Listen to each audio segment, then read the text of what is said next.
Senhoras e senhores, sejam muito bem-vindos! Estamos aqui de volta com o nosso Ruralcast e hoje a gente está recebendo aqui em nossos estúdios. Tivemos a honra, tá? Ele nos deu a honra hoje de vir aqui nos visitar, veio aqui direto da cidade vizinha, né?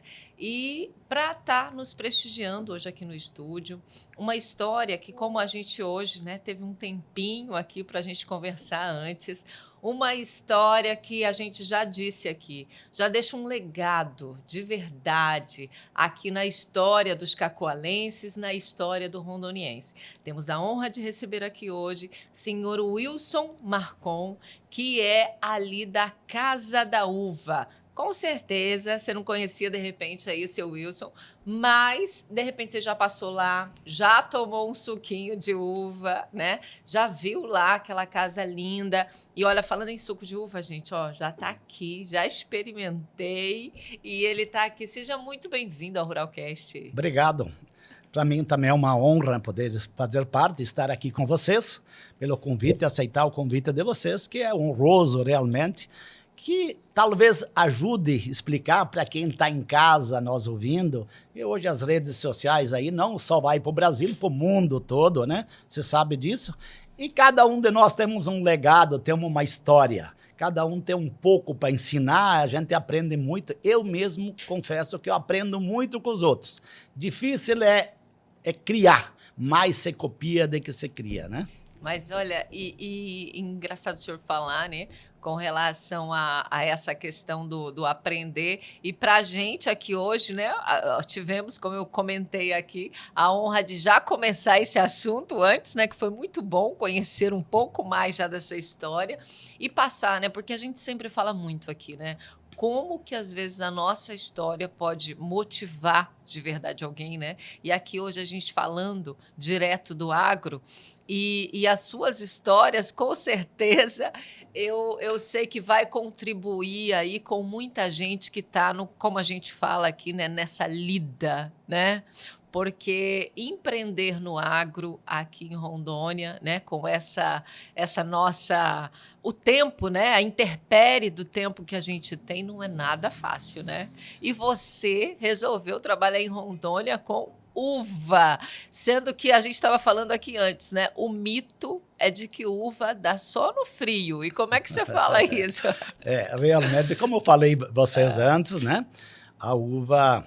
Pelos livros que eu li, a uva, eu aprendi também depois de muito velho. Até porque eu nasci, eu costumo dizer assim, eu nasci debaixo de pé de uva, eu sou gaúcho, sou da Serra Gaúcha, na região onde produz muita uva. Meus pais sempre tiveram, quando eu nasci, já tinham parerais, que mexeram com uva, e até hoje, muitos da minha família trabalham com uva, meus parentes, alguns irmãos que trabalham com uva até hoje. Então, se entendia que a uva era da região fria. Mas nós já sabemos, o Brasil hoje, o maior produtor de uva no Brasil hoje é o Nordeste, que é lá na beira do Rio São Francisco, lugar quente também. Depois que eu comecei a ver isso, eu comecei a pesquisar e descobri, através de livros, a uva é originária do deserto. Por que o Rio Grande do Sul, que sim, começou com uva e nós entendemos que a uva é da região fria? Porque a maior parte do povo gaúcho que planta na serra, lá que trabalha com plantação de uva, são pioneiros, são filhos, netos de italianos que foram para o Rio Grande do Sul. E aí eles saíram da Itália lá 150 anos atrás, com uma mão na frente e a outra atrás, igual muito povo rondoniense que aqui está, que também saiu das nossas origens, lá do sul, outros do nordeste, com uma mão na frente e outra atrás, e trazendo alguma coisa daquilo que se produzia lá no nosso estado. A mesma coisa fez a família italiana e alemã. Trouxeram lá caqui, trouxeram figo, trouxeram a maçã, trouxeram o kiwi, trouxeram o que eles plantavam lá. E trouxeram a uva, que produz muito na Itália. Trouxeram a uva, algumas mudas de uva, e foram ver que davam bem e realmente produz muito na Serra Gaúcha. A única vantagem de lá é que a uva gosta de descanso. A uva, depois da colheita, ela precisa ficar em dormência. Que ela tem que ter um descanso. Que a uva, o pé da uva não é tipo um cipó. não é um pé consistente, ele é um pé mais fraco, parece um cipó. Então, ele precisa de ter um tempo de descanso. Que eu aprendi aqui em Rondônia que o tempo de descanso nosso aqui é na época da seca. Eu corto as águas dele, cai a folha e ele fica parado, ele não trabalha. Agora, chega a época da chuva, embora não produz na época da chuva aqui, mas aí as ponteiras na ponta dos galhos fica brotando direto, porque chove, tá molhado, a raiz chupa e aí vai para a ponta, e aí fica sempre ela trabalhando. E lá no sul do país, a vantagem é que vem um inverno rigoroso e cai tudo, as folhas de cima, e ela realmente fica lá 2, 3, 4 meses dormindo mesmo. E aí, quando acaba o inverno, chega o verão, aí poda ela, aí ela estoura, vai, que é uma maravilha. A única diferença nossa aqui é essa, do frio para o calor. Mas no calor, eu confesso que se produz uma uva bem melhor, bem mais doce que o sul do país, porque se joga só a água suficiente que ela necessita, e aí a uva fica docinha mesmo, de verdade. Não, e olha, uma informação, né, que você nos deu aqui também, que eu achei extremamente importante, que eu não tinha ideia, é com relação a que quando às vezes a gente vai lá e experimenta uma fruta e a gente fala, né, que foi até o termo que você utilizou, que ela está um pouco aguada, né? A sensação que a gente, sem informação, tem é que é outra coisa, mas a questão dela às vezes não estar tão adocicada é justamente por causa da água mesmo. Sim, isso é muito comum. Quando a gente frequenta a feira na nossa cidade, aqui em Cacoal mesmo, às vezes, na época da seca, aqui nós pegamos abacaxi doce, é um melado do abacaxi, porque é a época da seca. Se ele tivesse na época da chuva, ele não ficava tão doce assim. Toda a fruta da casca fina, a ameixa, o caqui, a uva, todo o que tem casca fina, ele absorve muita água. E aí ele fica um pouco, nós costumamos falar no linguajar popular, aí, aguado. Por quê? Ele tem sim um gosto mais de água, menos doce, né? Menos consistente. Lá no sul, quando pega uma temporada da colheita e chega a chover muito, a uva tem que vender ela mais barata, porque ela perde o blitz dela, ela perde o doce que o vinho precisa. Então, eles têm que vender mais barato, porque na hora de preparar o vinho, eles gastam mais com açúcar. Entendido. E, no caso, ali, você produz, né, a uva, que, gente, a gente está aqui hoje, olha, com o suco, e esse suco de uva aqui, ele é produzido realmente aqui, né? Aqui no coração da Amazônia, quando a gente costuma dizer, né, que é uma terra que não é muito conhecida aqui, né? Quem está nos assistindo aí fora, aqui em Rondônia, entre, né, a sua plantação ali é entre Cacoal e Presidente Médici, né? Então, assim, e não é muito conhecido aqui, realmente, plantação de uva. E aqui, além dele estar produzindo, é comercializado realmente ali, num ponto que ficou muito conhecido também, não só pela produção ali, mas também virou um ponto turístico, né? Sim. Galera sai daqui pedalando, costuma ir até lá para tomar um cafezinho, suco de uva, né? Realmente, se nós vamos olhar para esse lado, nós temos aqui longe do centro-sul do país. E se você viaja aí pela estrada, do Mato Grosso até Rondônia, é longísco, né? Longe. Você vê muito pouco lugar assim atrativo. Se investe muito pouco nisso. E tem gente de bem. Mesmo aqui em Rondônia, tem gente que tem condições, mas investe na fazenda, nas piscinas, na criação de boi, investe mais naquilo e menos. Quem tem comércio na beira da estrada não se investe muito. Até porque o comércio ele é muito explorado. Nós trabalhamos num país que, infelizmente, a nossa carga tributária é uma das maiores do mundo e todo mundo sabe disso. Sim. É só você olhar, cada um de nós olharmos no cupom fiscal que a gente compra, a gente vê o que está pagando de impostos. Altíssima. Então, além dos nossos impostos altos, o comércio em si, ele Tem muito, é difícil, infelizmente, com a inflação que nós estamos tendo, porque se fala ultimamente, a inflação está mais ou menos estabilizada, é de 3% ao ano, é 4% ao ano, não é bem assim, não.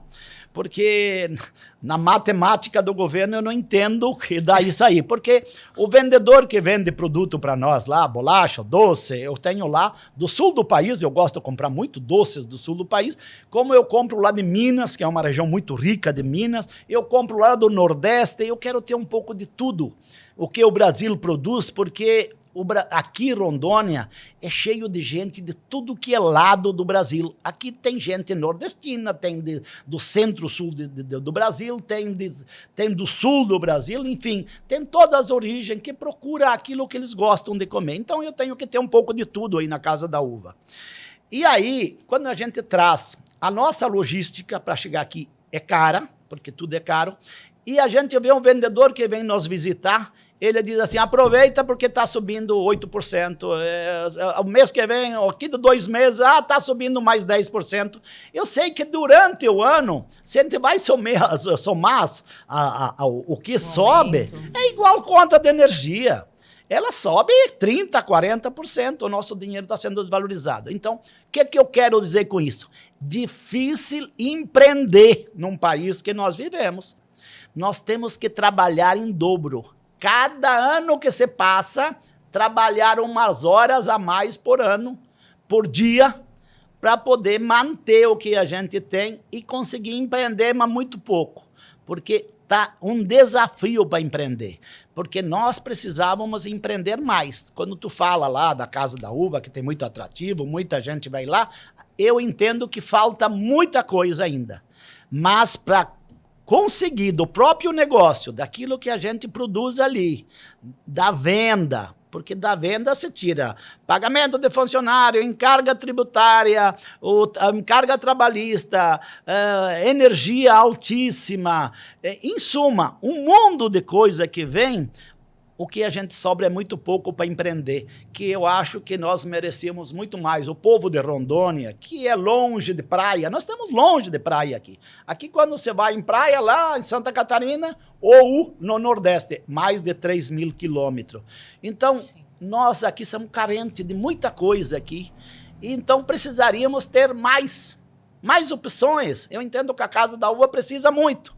Eu tenho que viver muitos anos para mim chegar lá. Eu pretendo ter muito mais coisa atrativo para o povo ir para lá.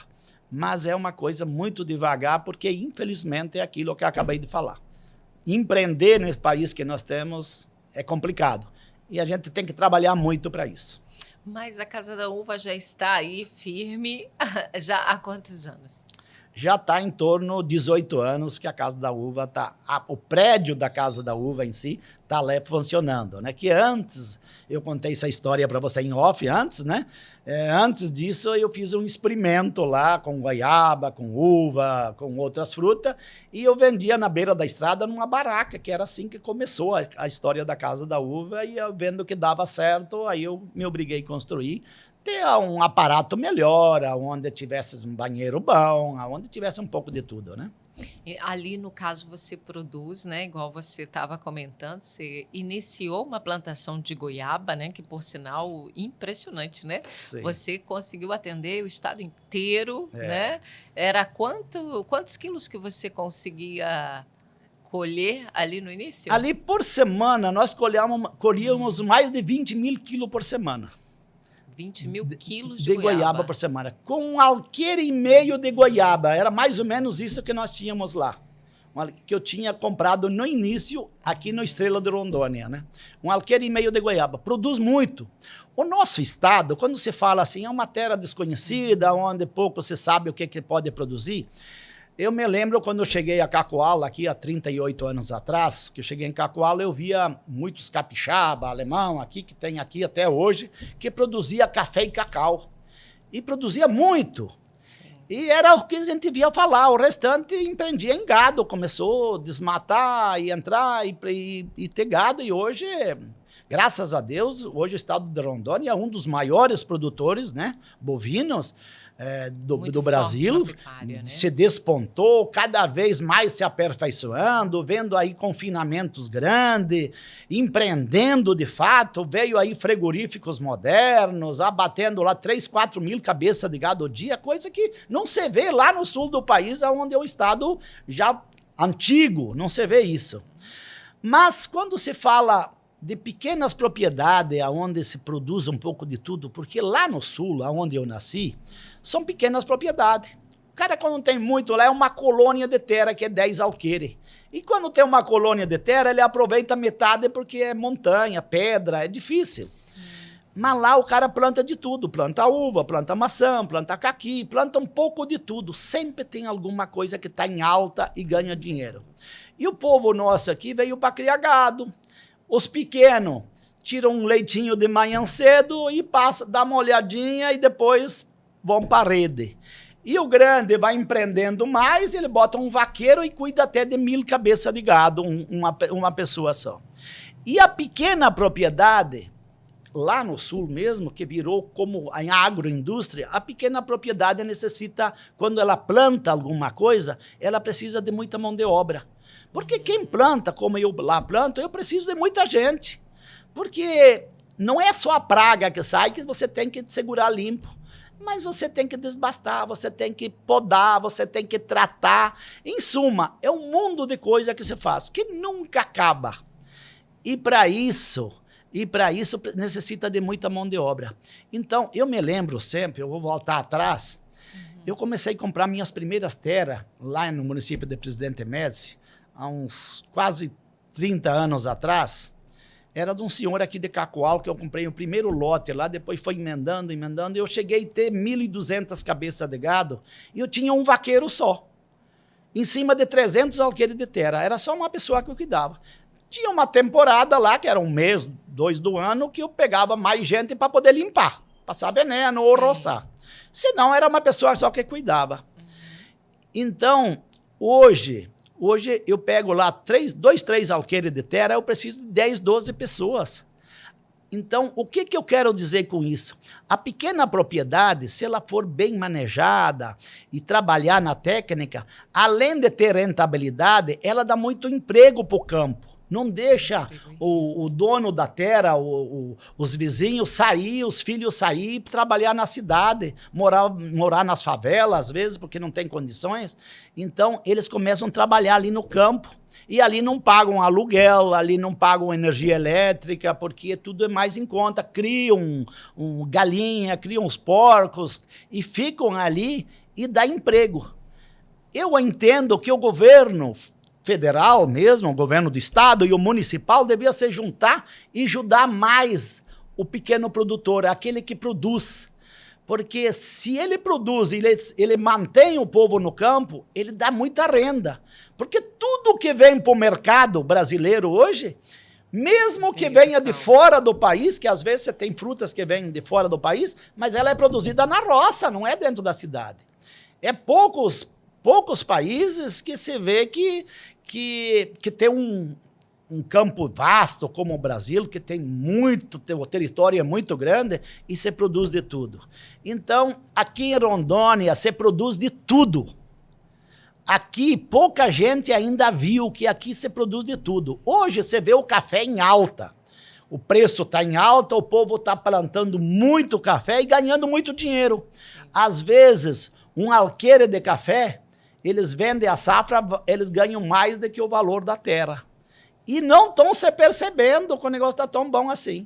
Só que, infelizmente, por causa de uma política econômica, eu falo que é isso, eu quero que me prove ao contrário, não se tem mais mão de obra. A mão de obra está difícil em tudo que é lugar. Por quê? O governo paga para o cara ficar em casa.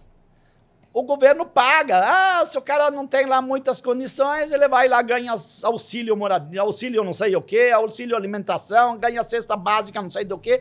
E o povo está acostumando, o nosso povo, ele acostuma fácil começar a ganhar.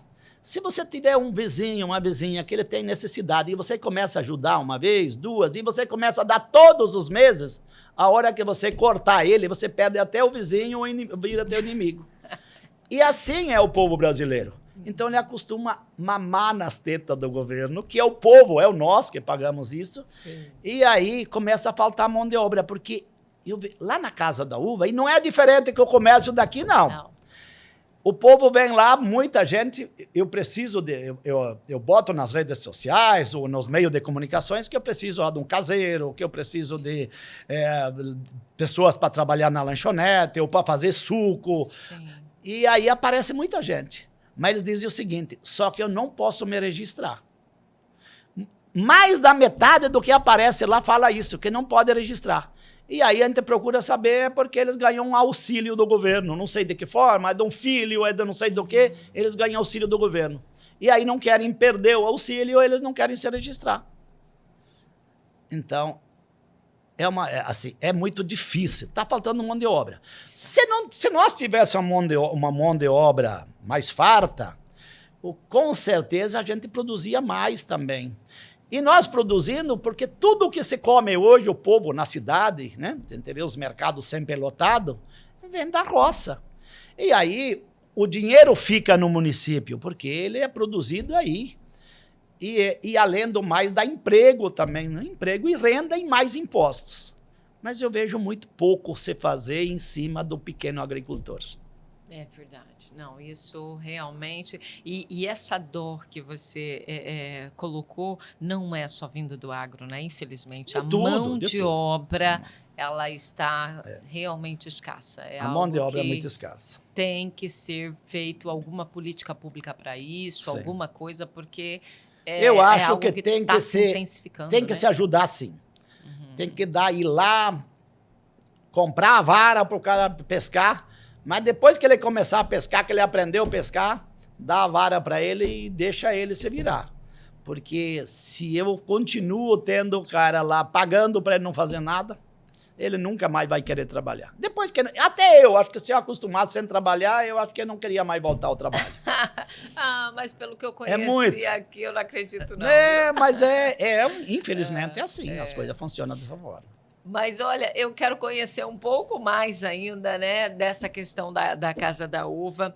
Então lá você começou, né, como a gente estava dizendo, com a questão da goiaba, mas você produz mais frutas, né? Um local ali, uma terra onde você produz frutos que uns que são realmente aqui conhecidos da região, né? Mas outros que, no caso, não é tão falado aqui, né? Para produzir em Rondônia, aqui nesta nossa região de Cacoal. Na verdade, todo o suco que você toma na Casa da Uva, até a água de coco, a maior parte, ela é produzida ali. O coco é dali dentro. Nós cortamos o coco, vai lá, colhe, joga em cima de um trator, corta em cima do caretão, eles cortam o coco, tira a água, embala ela, porque eu preciso embalar ela, porque ali todo mundo passa meio às pressas, né? E aí vão tomando na estrada. Sim. E os sucos todo é da própria fruta. Nada é aquelas polpas que a gente compra da popeira e vem, uns mistura água, outros mais pura. Não, a nossa polpa é da fruta, é da pura fruta, por isso que tem aquele gosto diferente, né? Sim. Então isso. Mas aí hoje lá você tem goiaba, uva. Nós temos um pouco, assim, a acerola, que eu produzo ali, e o açaí. Então, outras frutas que eu vendo muito na safra é a pinha. A pinha foi um amigo que me incentivou a plantar aqui pinha aqui em Rondônia. Ela produz muito bem também. E todo mundo gosta da pinha. Quando ela chega na hora de chegar madura. A pinha, ela é de qual região? Lá no sul tem muita pinha. Eu não sei originária de onde seria, mas lá no sul, eu lembro quando eu era pequeno, nós ficávamos lá nos pés comendo pinha direto. Lá no sul tem muita pinha. Sim. Quem me incentivou muito foi um empresário grande aqui de Ji-Paraná, e ele tem uma plantação de laranja, e ele planta muita laranja em Terra Roxa, ali no Mato Grosso, no Paraná também, em Guaíra, no Paraná, e ele faz muito suco de laranja, e ele plantava pinha. E ele me diz, olha, esse aqui é um negócio que eu acho que produz aqui em Rondônia, faz um teste, e eu fiz e realmente produz muito. Aí pinha também é algo... Mas assim, se nós vamos ver hoje, Rondônia produz de tudo, é só se dedicar. Você vê nessa época aqui, o pessoal produzindo tomate, vem um tomate de excelente qualidade, o abacaxi, a banana, o mamão. Aqui produz de tudo. Só que tem uma temporada de muita chuva, aqui que o povo fala que é o inverno, nossa, é época da chuva, então teríamos que investir em estufas. Tem estufas grandes e produzir dentro. Que lá no sul do país eu vejo o tomate produzindo dentro de estufas. Aqueles pavilhões que parecem os galinheiros de 100, 200 metros, com 7 metros de largura, dentro lá produzem tomate. Então aqui o que falta é produzir mais aqui, é fazendo estufa na época da chuva. Porque na época da seca aqui você tem muita fruta e tem muito, vamos falar assim, muita coisa para o mercado, igual o mamão, o maracujá, enfim, o abacate. Aqui produz de tudo, Rondônia produz de tudo. Só tem que incentivar. Eu acho que a Emater é um órgão que está enraizado em todas as cidades. Nos últimos anos virou um cargo político. Você sabe que a Emater está cheio de profissionais, técnicos que trabalham dentro, visitam aí a maior parte das propriedades, não se vê ajudar em nada, mas tinha que ter alguma coisa para incentivar o agricultor, para ele fazer análise do solo para aquilo que ele vai plantar, se for maracujá, se for a uva, que pouca gente quer botar a mão, acha que é o bicho de 7 cabeças, mas não é, e trabalhar dentro da técnica que se produz de tudo. Mas assim, seu Marcon, no caso, o senhor está falando sobre a gente, sobre fazer essa análise de solo. Lá no caso, quando você resolveu fazer essa produção, você fez esta análise de solo? Ah, sim. Hoje, se você não fizer análise do solo, você não sabe que tipo de nutriente que você precisa no solo. Eu lembro sempre de uns anos atrás, um vizinho meu lá do Paraná comprou uma fazenda ali em frente de casa e ele me contou que ele tinha comprado uma fazenda na Bahia, que diz ele assim que levou o irmão dele lá e o irmão dele falou assim, tu vai tirar areia aqui, porque não produz nada, só areia. Ele falou, eu fiz análise do solo, coloquei o que precisava, é o lugar que mais produz soja em todas as minhas fazendas é lá na Bahia. Então, tudo hoje, até lá no sul do país, quem quer trabalhar na técnica hoje, quer ver resultado, você tem que colher análise e ver o que vai fazer. É igual, antigamente, quando você ia no médico, o médico dava uma explorada na pessoa e receitava um remédio. Hoje ninguém mais receita remédio. Você gasta dinheiro com a consulta para ele te passar e te prescrever os exames que você precisa saber ter para você voltar com ele e mostrar os exames para ele saber te tratar. Não é diferente a terra, é a mesma coisa. Vai lá ver o que precisa, se precisa de cálcio, de ferro, de fósforo, o que precisa o corpo humano e a terra também. Então, eu perguntei isso, né? Como que o senhor fez, por quê? É passar realmente, porque aqui com o Ruralcast, principalmente a nossa mensagem, né? Sim. É passar a informação, é levar, às vezes, a informação às pessoas que, às vezes, não está começando. Exemplo assim, a pessoa resolveu ser realmente um produtor, ele quer começar de alguma forma. Então, assim, você que já passou por esse processo, o que seria o seu conselho aí? Qual é o caminho? Eu consegui essa terra aqui agora, eu quero iniciar. Ele vai plantar o primeiro ano, ele colhe bem. No primeiro ano, o segundo, até ele colhe até mais ou menos bem. Depois, com o passar dos anos, cai a produção e não dá mais nada. O Estrela de Rondônia, aqui, pertinho, você lembra, tinha a festa do maracujá, era o lugar que mais produzia maracujá no estado de Rondônia. Mandava para o Mato Grosso, Acre, Amazonas e o estado todo nosso era maracujá. Acabou com tudo. Os pequenos produtores, eles só compravam um defensivo agrícola e nada mais, não faziam análise do solo. O solo necessita de ver o que precisa de nutrientes para você aplicar e aí você trabalhar dentro da técnica para produzir. Em qualquer lugar hoje no nosso país, hoje os maiores produtores, o que nós precisaríamos? Um aparato melhor, tipo assim, a Embrapa. A Embrapa é um órgão do governo federal que está enraizado aqui em Rondônia, no país todo, só que aqui é mais a pasto. Aqui, se você quer saber sobre pasto, qual é o capim melhor para se dar para o boi, para o gado leiteiro, para o Nelore, cada um tem um capim dele que vai comer e vai saber qual o tipo de preparação do solo para aquele capim. Sim. Mas para o restante, não. Eu vejo lá no sul do país, às vezes a uva surge uma doença lá, e o cara fica perdido, o que eu passo, o que eu não passo. Ele colhe aquela folha, leva para o laboratório, 1 hora depois eles já dão o que precisa passar naquela folha para poder curar a doença. Então, aqui precisaria investir mais. O governo tem que fazer a parte dele, não só ganhar. Ele tem que investir em cima. E a Embrapa seria o melhor órgão que eu entenderia que deveria funcionar para poder ajudar o produtor, o grande, o médio e o pequeno. Pequeno principalmente, porque o grande às vezes tem condições de fazer, mas o pequeno principalmente é a Embrapa. Mas como eu sou obrigado a falar isso, eu sei que muita gente não gosta, às vezes, que a gente fala essas coisas. Como é movido pelo governo, a Embrapa é um órgão do governo federal, nem sempre funciona. Alguns estados funcionam bem. Lá no sul do país, eu fui conhecer a Embrapa em Bento Gonçalves, a primeira vez, meu irmão me levou para conhecer lá. É um dos maiores laboratórios a céu aberto do mundo. Olha. Só que eles não... Bento Gonçalves. Eu conheci lá. Só que eles não têm como ajudar outro estado longe, porque cada região é diferente. Sim. Eu fui entender, eu falei com vários técnicos lá e eles falam isso. Então, eles desde a transformação da... Porque hoje você cria lá uva sem semente, essas coisas todas. Ali é criado isso aí tudo.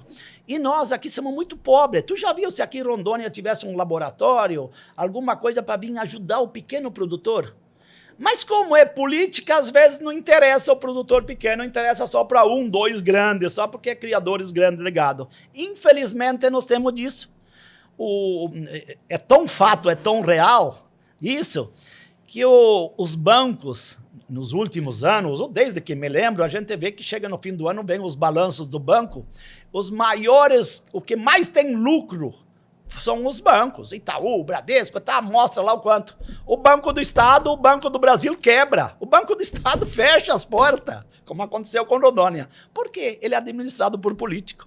O político não é nós, povo, nós não escolhemos político porque ele é técnico, porque ele é trabalhador, porque ele é daquele que levanta de madrugada e vai partir. Não, nós escolhemos ele pela aparência, às vezes, ou pela camiseta que ele oferece lá para os caras, pelas vantagens, pelas mentiras deles, e é isso que nós temos mais maus aos administradores, né? Então, infelizmente, nós partimos para esse lado. Mas que precisaríamos, sim, de ter um órgão que viesse ajudar o pequeno produtor, aquele que não sabe para onde e como fazer para produzir mais, sim, que às vezes planta lá meio hectare, 1 hectare, mas já produz muito. Sim. E aí ele dá renda para o município, para o estado e tudo, porque ele paga os impostos e bota mais gente para trabalhar. Mas ele precisa produzir. E para produzir bastante, não adianta você botar adubo bom, a ver ter dinheiro e comprar adubo e ele não faz efeito porque não sabe o tanto de calcário que falta lá na terra. O fósforo, enfim, tem muita coisa. Então tem que fazer análise do solo e trabalhar dentro das técnicas. Não existe então, outra maneira. Mas, assim, o primeiro passo realmente é a análise de solo, sim, né? E daí, a partir disso, qual que seria, tipo assim, o segundo passo? Por quê? A pergunta é porque é uma curiosidade, realmente, né? E, ao mesmo tempo, a gente pode, de verdade, estar contribuindo com muita gente. Com certeza, com certeza. O primeiro passo é esse, mas é o passo definitivo. Depois você tem que contar com a sorte do nosso pai lá em cima para ele me dar chuva na hora certa, ou como nós aqui em Rondônia temos um período longo de estiagem, aí, de seca, ter um córrego perto, algum rio perto e poder tirar água, poder dar água para a planta que você planta, senão não tem como produzir também, porque tem uma época longa aqui de seca e você sabe que sem água não tem como produzir. Então são os fatos principais são esses. E trabalho. Nada. Mão na massa. Nada. Sem trabalho não existe nada. É verdade. É verdade. E eu acho que deve ser uma coisa assim muito rica, né? Essa coisa do plantar, você acompanhar, né, o processo, colher, é uma coisa... É muito bonito. Eu te confesso, com uva eu estou acostumado porque eu nasci em lugar que só tinha uva, ia nos vizinhos, nos meus tios, tudo tinha uva.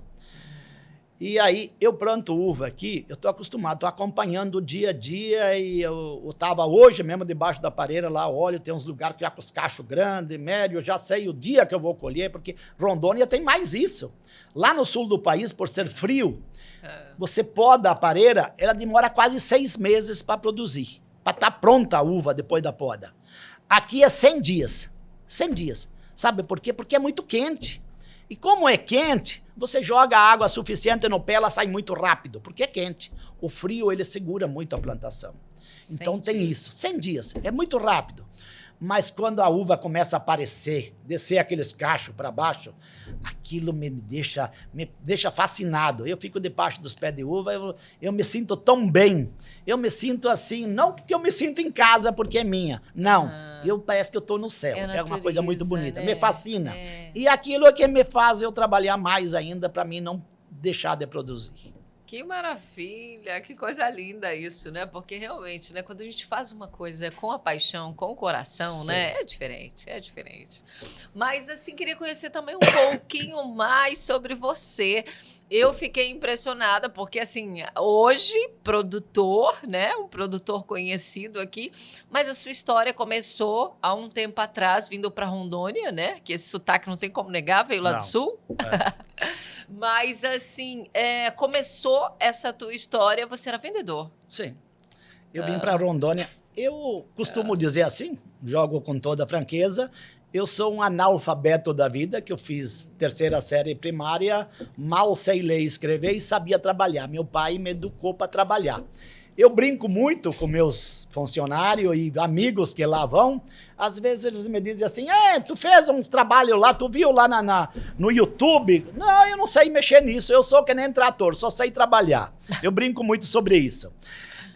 Realmente, eu era de uma família de imigrantes italianos, uma família grande, meu pai tinha um pedacinho de terra pequeno, só sabíamos trabalhar. E eu, com o tempo, teve uns amigos meus, porque a maior parte do pessoal meu, que eram meus amigos da minha faixa etária de idade, iam trabalhar. Eu morava muito perto de Caxias do Sul. Caxias do Sul é uma cidade polo, onde fabrica de tudo, até peças de carros, de avião, fabrica em Caxias do Sul. Fabrica de tudo, é um polo industrial muito grande.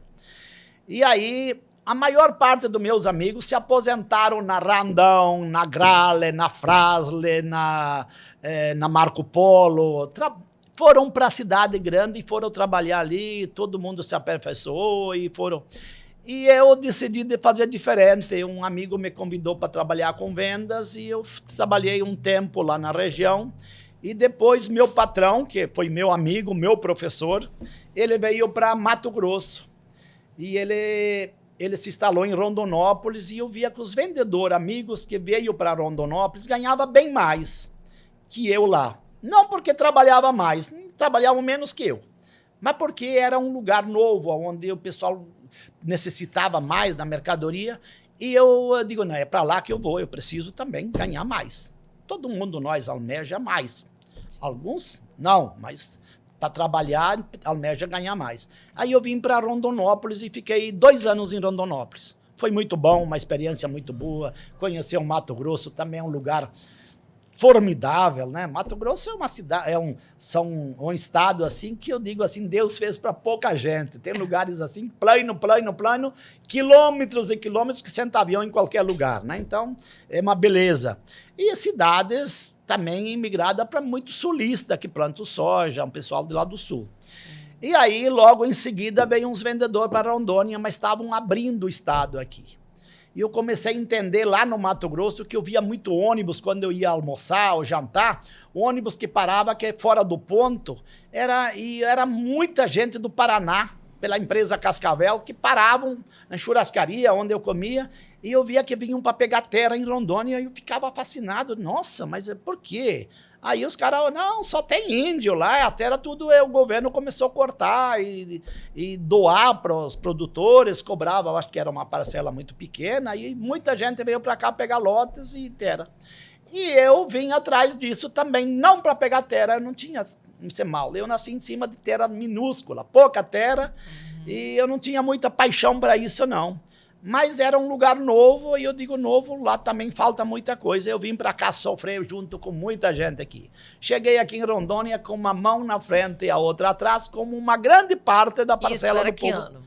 Foi em 86 que eu cheguei aqui em Cacoal. Foi a primeira cidade que eu me instalei, em Cacoal. naquela época difícil, não se tinha energia elétrica, os motores funcionavam umas horas por dia, era um problema sério, né? A dengue pegando todo mundo e tudo. E eu comecei a trabalhar, e trabalhava mais com o povo das linhas. Por quê? Eu me identificava muito com o povo das linhas, porque eu morei no sul, eu morava na roça. E é o povo que fala a minha língua, que eu sei o que é ser sofrido, e eu me sentia bem com aquele pessoal. E aí eu comecei a trabalhar nas linhas, trabalhar com vendas, e foi me dando bem. Trabalhei aqui um bom tempo, e fomos depois, muitos anos depois, veio uns planos do governo que deu uma inflação, chegava a dar uma inflação de 80% ao mês, era difícil para quem trabalhava no crediário. O patrão que eu trabalhava, ele parou, ele começou a mexer só com fazenda, que ele tinha fazenda lá em Água Boa, Canarana, na região do Mato Grosso. E ele começou a mexer e ele parou com venda. E ele me incentivou que eu continuasse. Nós estávamos em 40 e poucos vendedores, só teve 3 que tive vontade de seguir.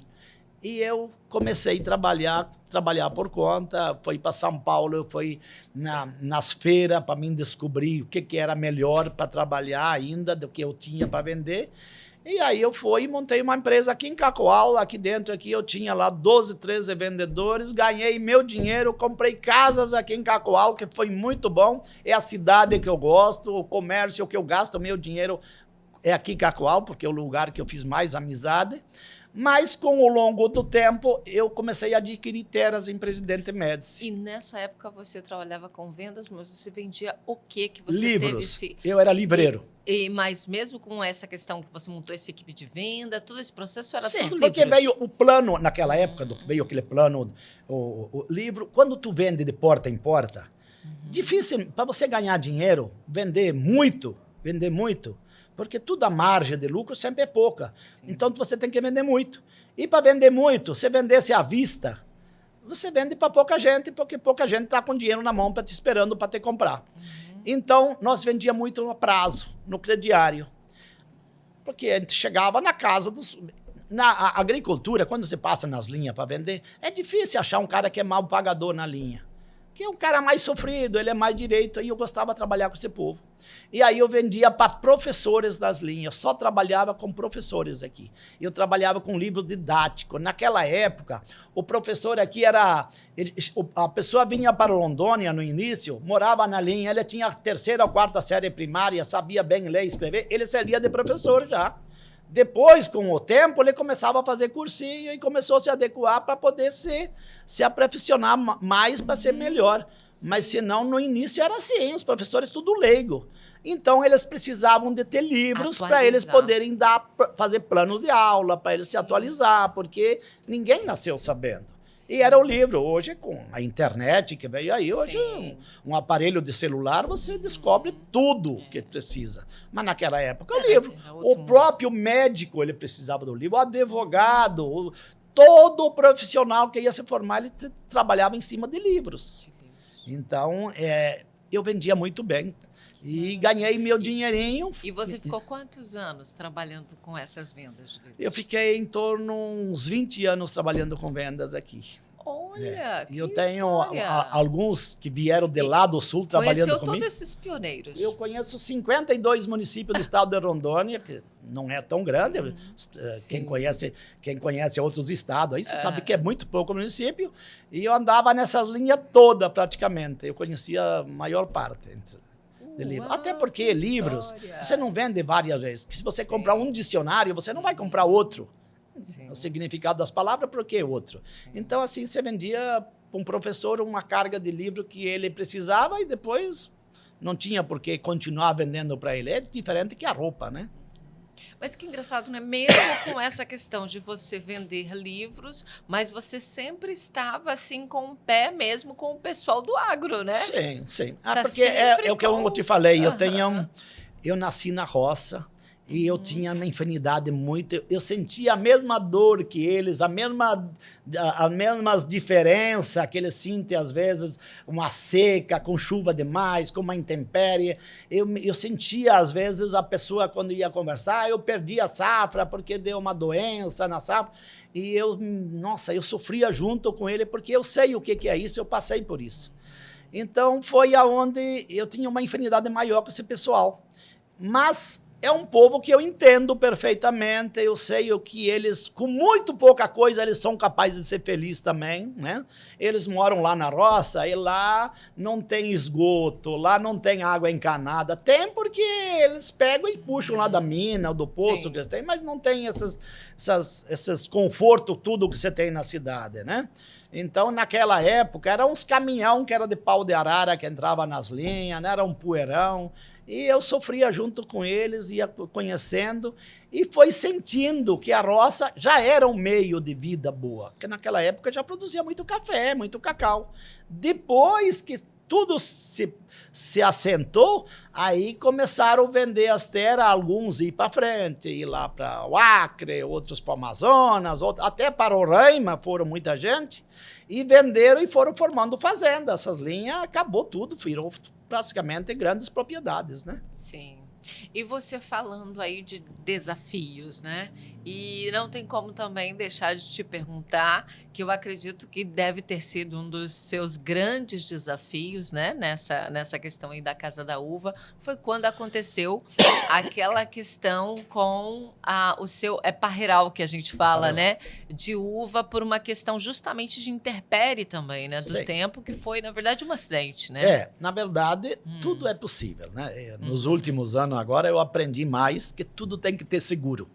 Tudo. A casa que eu moro, o galpão, a casa da uva, tudo tem seguro. Tem que se pagar por isso, né? Sim. Então, mas o meu parreiral, eu tinha lá quase 3 alqueires de uva formada, quase começando a produzir, a uva madurando, e veio, como nos últimos anos aqui em Rondônia, o calorão excessivo, ele forma temporais. Você sabe que lá na altura o frio encontra com o calor, até chuva de pedra algum lugar já está dando aqui em Rondônia, e aí dá essas ventanias, um mundo de coisa. Sim. E teve um vendaval muito, muito forte, não foi só lá em casa, foi em vários locais aí que passou, lugares pequenos, é muito comum isso. Eu vejo lá no sul, às vezes dá uma chuva de pedra e diz assim, pegou todo lugar. Não, é tipo assim, às vezes pega 500 metros de largura e aquilo vai 10 quilômetros de comprimento. É umas tiras, um negócio que é muito estranho isso, né?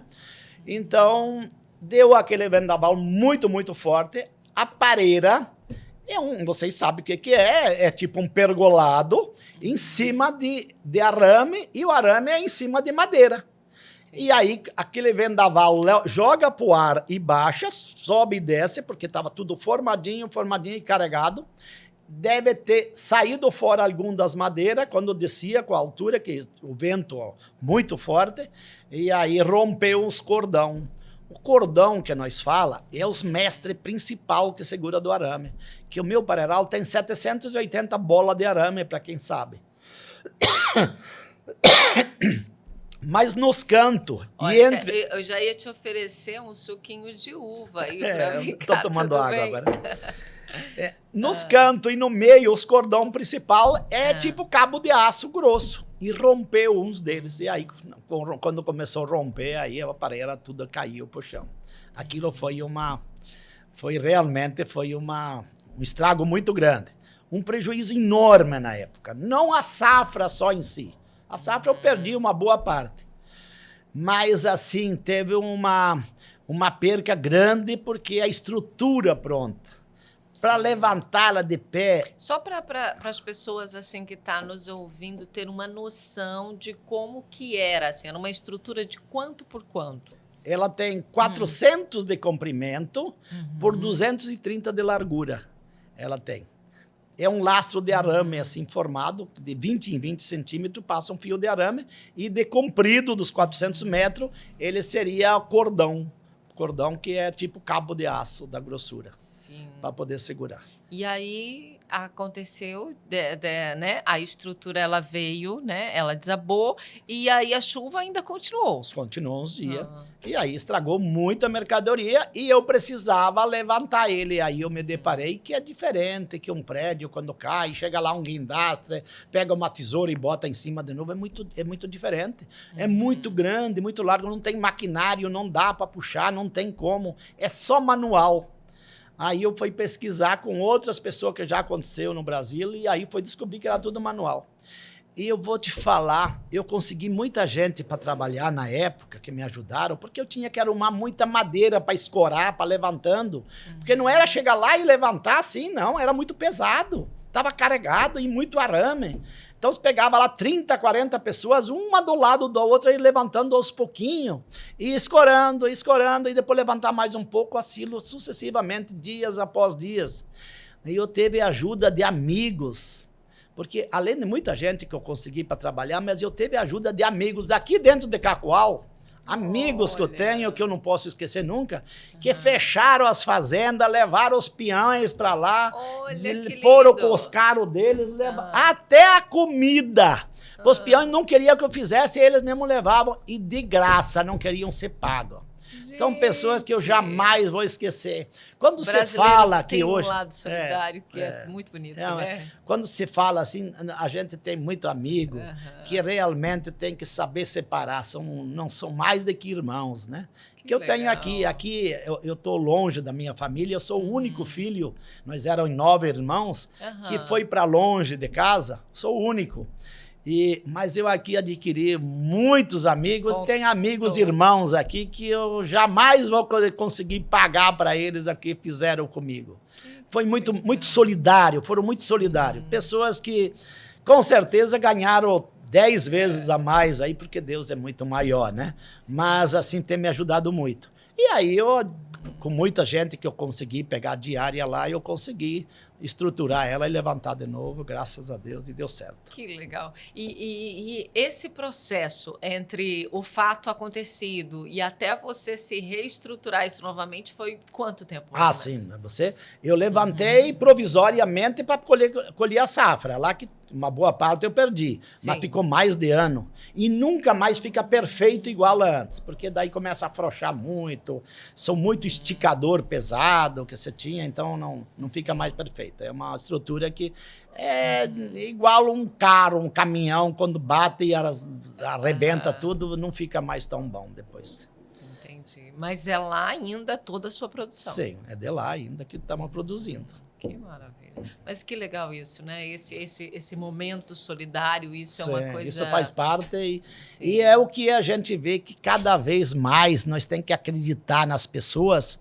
Acreditar, que eu digo, acreditar que tem como fazer a diferença, que tem como mudar nós dentro de casa, que nós temos como mudar na nossa igreja, que nós temos que mudar no nosso município, no nosso estado, porque tem gente que é capaz de fazer e faz com vontade, que dê certo. Não é sempre. Temos que acreditar sim que nós vamos melhorar, que o nosso país um dia vai ser país ainda de primeiro mundo e tudo, porque quando às vezes a gente viaja para fora do país, nós vamos ver, como eu falei aqui a princípio, que eu sou filho de imigrantes italianos, saíram de lá em época de guerra, passando fome, vieram de navio que nem animais, dormindo em cima das barcaças, dos navios, porque o país lá estava passando por séria dificuldade, crises e tudo. E hoje são países de primeiro mundo. Então é assim mesmo, tem pessoas que vêm e fazem a diferença, só que nós temos que ser inteligentes de saber escolher essas pessoas e repetir sucessivamente para que isso venha cada vez contribuir mais para o nosso bem-estar, para a nossa vivência e para o nosso futuro, dos nossos filhos, nossos netos e assim por mais, né? Não tem como negar, né? Você já fez aí a sua história como agricultor, como um empreendedor, né? Um empresário de sucesso aqui no nosso estado. Mas você fala, né, com muita, assim, vivência, que a gente vê, né? Sabe o que está falando com relação à política. Você também tem alguma história na política? Tem uma pretensão também nesta área política?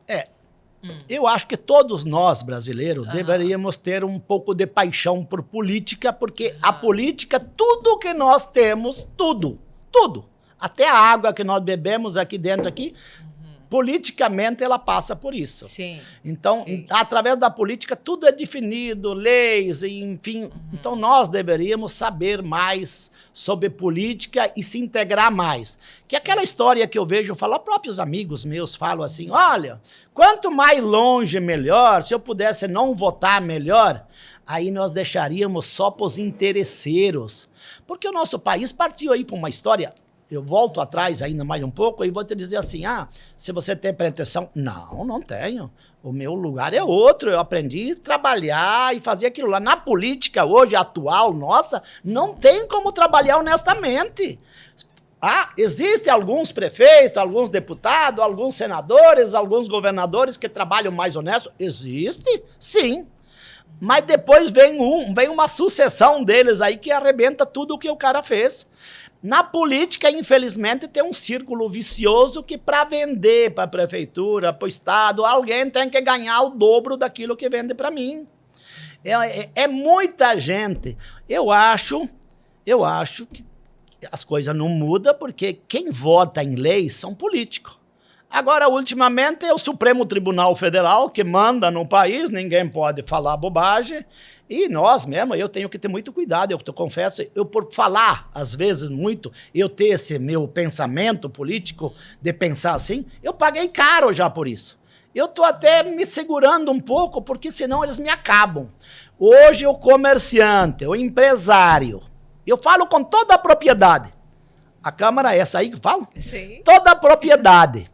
O empresário, pecuarista, seja lá o que for, que ele quer entrar na política de cara. Não entrar para ser alguém na vida, mas ele cobrar do governo, ver as coisas erradas e ele partir para cima e provar as coisas erradas, eles acabam com ele. Isso aconteceu comigo. Pouco tempo atrás, eu vendo umas coisas erradas aí de um deputado que é o rei aqui no estado, e ele continua se mantendo, e eu, para falar umas verdades, eu paguei caro por isso. Paguei.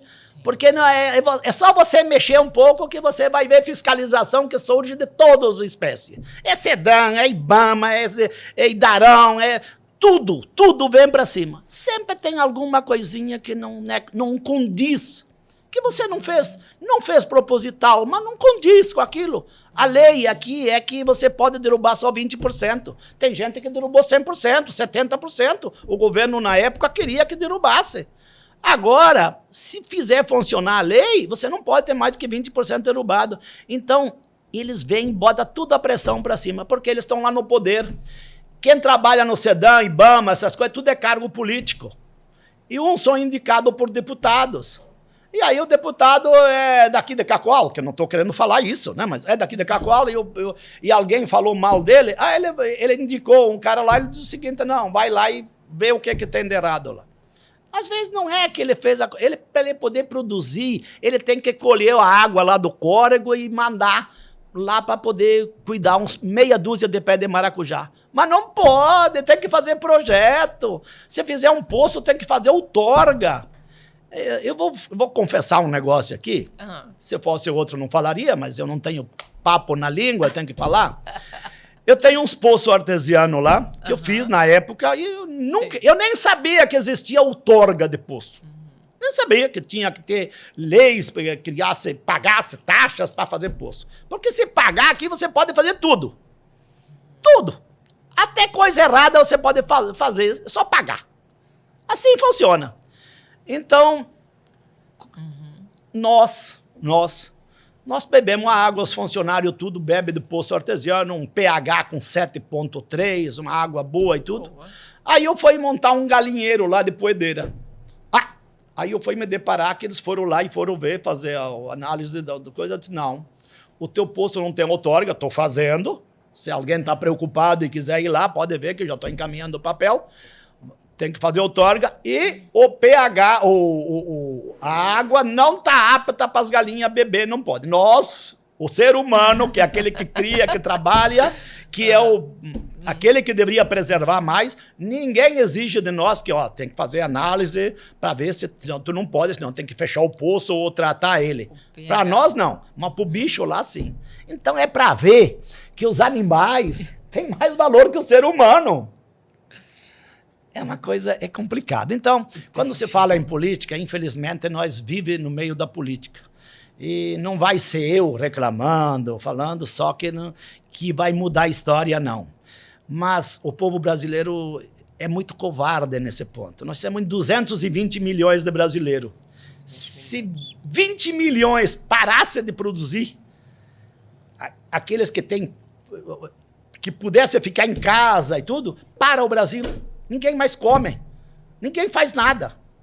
Nós temos condições de fazer virar a história, mudar as leis.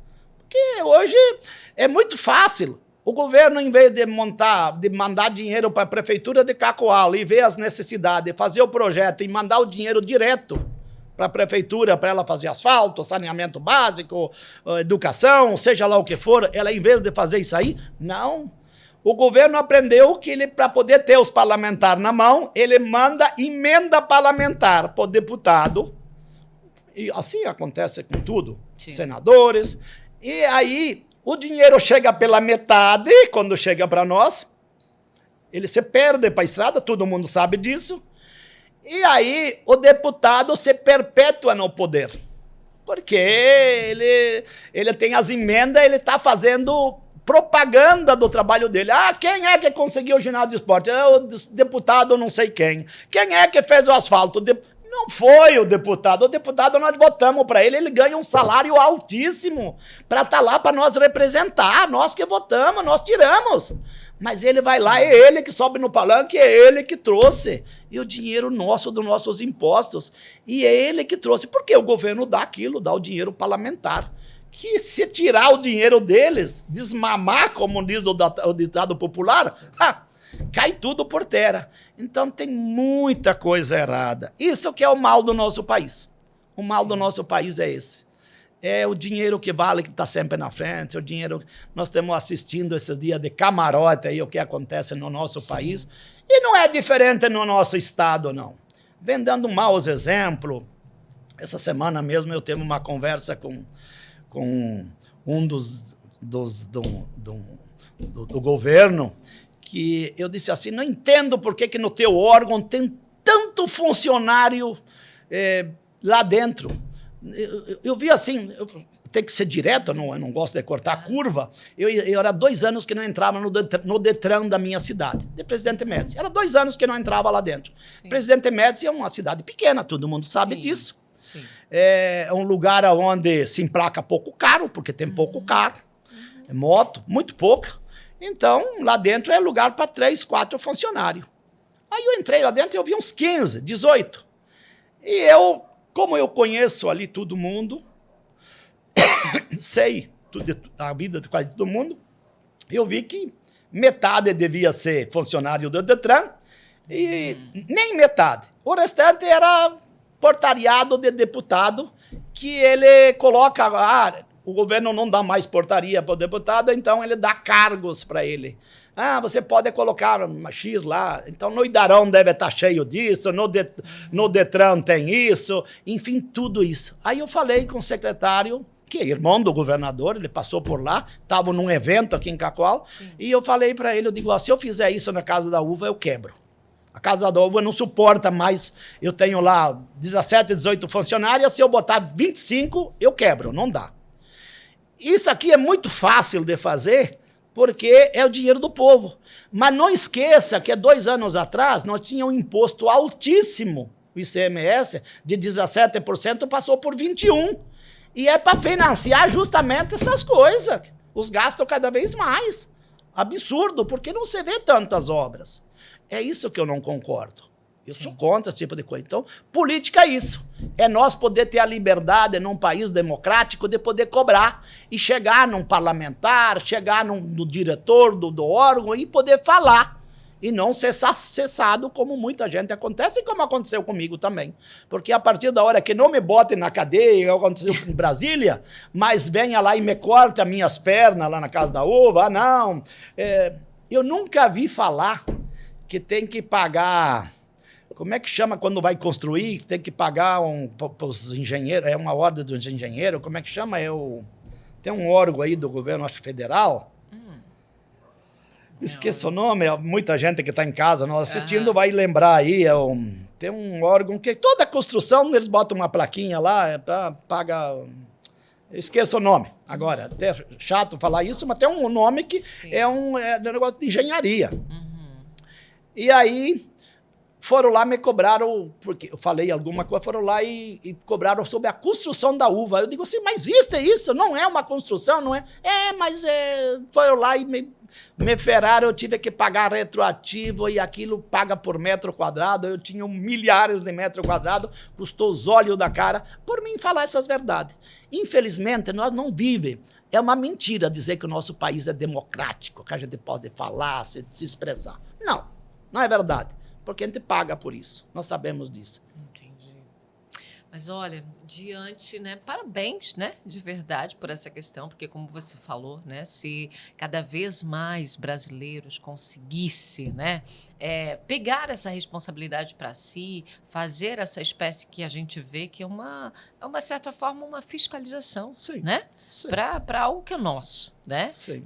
e realmente não consegue fazer. Então, primeiramente, parabéns por isso, mas eu gostaria já de em seguida, diante de todas essas suas colocações, o que para você, assim, você acha que para você como produtor, né, para você como ali o homem do agro também e dentro dessa categoria, qual é hoje diante disso que você falou que são várias situações, né? Sim. Mas qual que seria mais desafiadora para hoje o homem da lida ali ser um agricultor hoje aqui na nossa região? Qual é o maior desafio na sua opinião? Bom, em primeiro lugar, o cara não é mais ou menos que nem você não ter casa e você querer montar um comércio e você tem que pagar aluguel. Você já divide com o dono, o proprietário. Então, você tem que ter terras.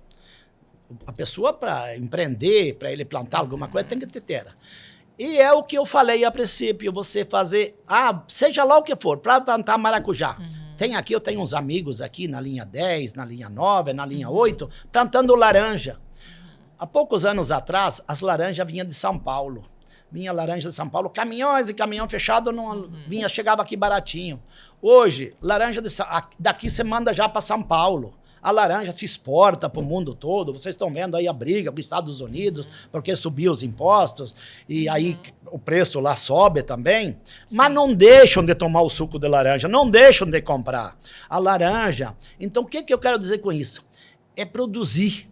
É trabalhar, produzir dentro da técnica. Porque nós fazíamos muito isso antigamente, de plantar um ano, produzia bem, porque era apenas derrubar do mato, a terra era virgem, como você falava, e aí produzia bem, depois começava a cair. Não, é trabalhar na técnica, e aí a produção sempre vai ter uma produção boa.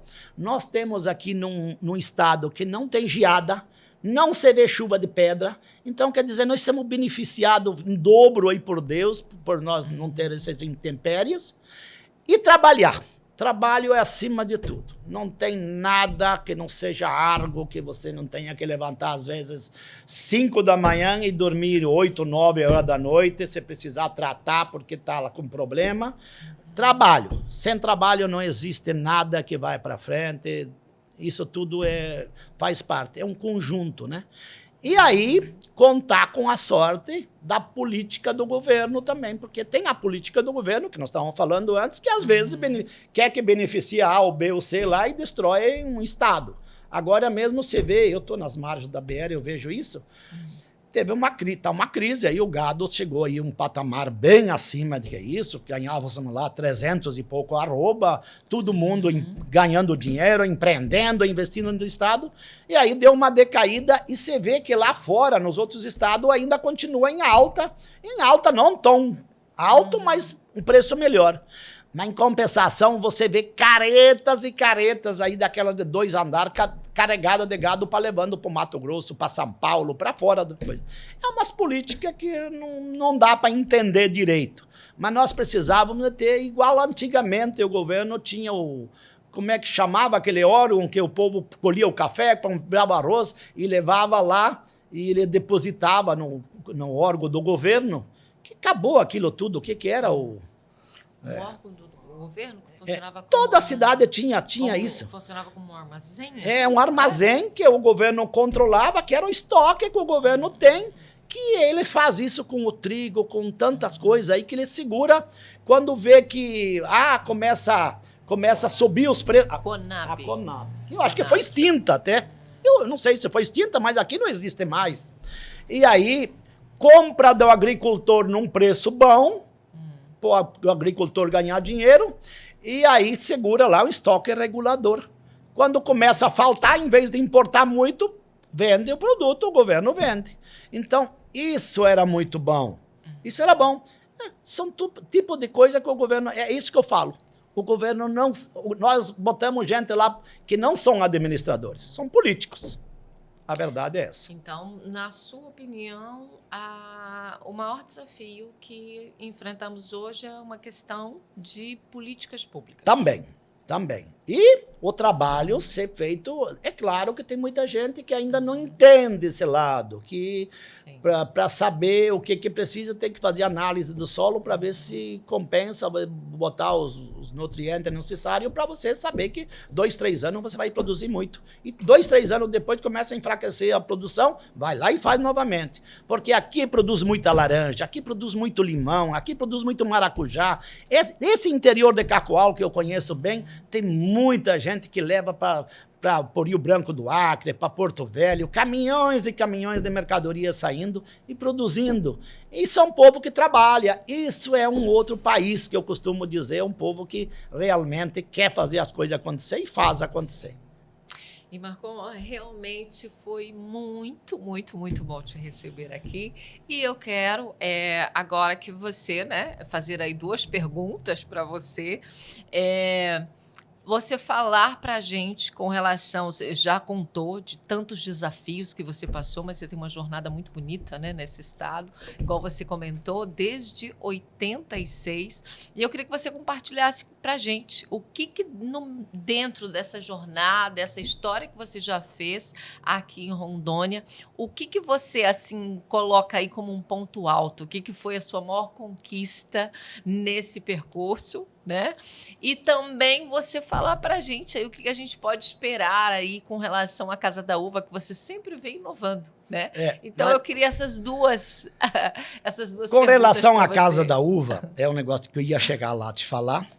Eu tenho sonhos bem maiores, que eu estou mexendo, inclusive, já agora aqui mesmo, com o pessoal aqui de Cacoal, que me ajudou na época, engenheiros daqui, arquitetos, que era daqui de Cacoal, e continua sendo meus amigos, porque o que é o meu ponto forte? É os amigos que eu adquiri aqui em Rondônia, é um legado muito grande. Eu passo na casa ali, quando eu estou na Casa da Uva, entra a maior parte que entra lá dentro, pedem pelo meu nome, falam comigo, e eu me sinto tão bem, porque eu me sinto igual esses políticos que o povo fica babulejando em redor. E eu não vivo disso, não, vivo do meu trabalho. Porque eu vejo que eu tento fazer o bem, tento agradar as pessoas. Então, assim, esse é o meu melhor agregado que eu tenho aqui, sim. As pessoas, a amizade. Só para você ter uma ideia, eu preciso falar isso. A mesma pessoa que me ajudou lá quando caiu a minha pareira, fechou a fazenda, levou os funcionários para lá, uma pessoa formidável aqui de Cacoal, eu até não tenho dificuldade de falar, ele é conhecido aqui, mas ele não é do meio, ele não gosta de se expor muito, que é o seu José Mendes, é uma pessoa que era dono da Construminas aqui em Cacoal, uma pessoa, quem conhece o seu Mendes é um coração maior que ele. Eu estava lá na Itália e passeando pela primeira vez, ficando lá 22 dias, e quando chegou nos dias, minha esposa adoeceu e foi para o hospital e tive que ficar muitos dias. E aí ele me ligou e disse assim, e aí, como é que tá aí? Eu falei, não, estou no hospital com minha esposa. Quando você está num país estranho e acontece alguma coisa grave, até os amigos... Ele disse assim para mim, olha, como eu sei que tu não está preparado para isso, ninguém vai para lá achando que vai ficar doente. Se você precisar de alguma coisa de mim, diz ele, não é que a gente arruma dinheiro de uma hora para outra, mas se precisar, eu sempre tenho um pouco, eu envio para você agora, para ver o que... Isso é que me faz viver. São pessoas assim que me dão força. E eu não estou falando para enaltecer, ele não é político, ele não é... Ele é amigo. Como tantos outros amigos que aqui eu tenho, que eu deveria citar nome. Meu contador é daqui dentro de Cacoal. Moro lá, mas meu contador é daqui, que eu gosto dele, do escritório Eldorado. Então, assim, são pessoas que a gente conhece e são pessoas amigas, que quando dão confiança na gente, a gente vai longe. Agora, a Casa da Uva, eu tenho um desafio ainda maior. Eu gostaria de ter uns anos a menos. Para mim, quando eu penso na minha idade, eu não acredito na idade que eu tenho. Mas eu tenho sonhos maiores. Eu preciso, pelo menos, dobrar o tamanho da Casa da Uva. Pelo menos dobrar. É muito pequena já hoje. Eu preciso colocar muito mais coisa na hora. Eu preciso encher artesanato, pegar coisa que eu descobri no Brasil que nós temos muito pouco em Rondônia, e trazer para a Casa da Uva. Eu preciso de botar muito mais coisa, mas ter muito mais entretenimento, sim. Precisa. Para aquele que vai lá, mesmo, ele vai lá passar o dia, às vezes, fim de semana, que às vezes dobra de pessoas que vai para lá, e ter lá mais conforto, mais lugar para eles se divertirem, as crianças e tudo. Isso aí é o maior sonho meu. É o que me faz viver, o que me faz eu trabalhar mais, é isso. E eu vou conseguir, eu vou fazer, eu sei que vou fazer. Maravilha. Não, e você ficou aí falando da idade, vai deixar o pessoal curioso agora, né? Ninguém gosta de falar da idade, mas eu não tenho. Eu estou com 67 anos. 67 anos, mas para quem trabalha pesado, eu trabalho 13, 14 horas dia. Vocês não acreditam. De domingo a domingo, eu trabalho 13, 14 horas, todo dia. Vou dormir quase meia-noite todo dia. Eu trabalho isso, mas eu tenho uma motivação muito forte, que eu quero fazer as coisas acontecer. E eu sei que eu faço. Eu sei que eu vou fazer. Como eu disse no início, a dificuldade nossa maior é empreender num país nosso que toda hora está subindo o preço das coisas. É só nós ver que há poucos anos atrás o governo fez um plano e botou o nosso real, na época, o valor de $1, e hoje está 5 ou 6 por 1. Então, claro que está perdendo muito, né, do dia a dia.